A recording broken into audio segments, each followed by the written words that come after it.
విగ్రహావిష్కరణ సందర్భంగా ఇక్కడికి వచ్చేసినటువంటి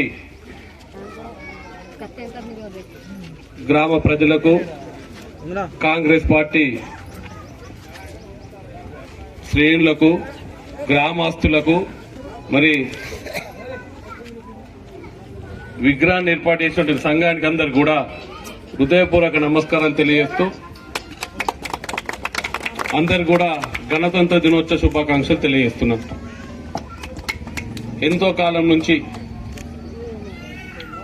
గద్దరన్న విగ్రహము గోన్గొప్పలలో, అక్కడ సికింద్రాపూర్ లో అంబేద్కర్ గారి విగ్రహం ఏర్పాటు చేసుకున్నప్పటికీ ఆ విగ్రహాలను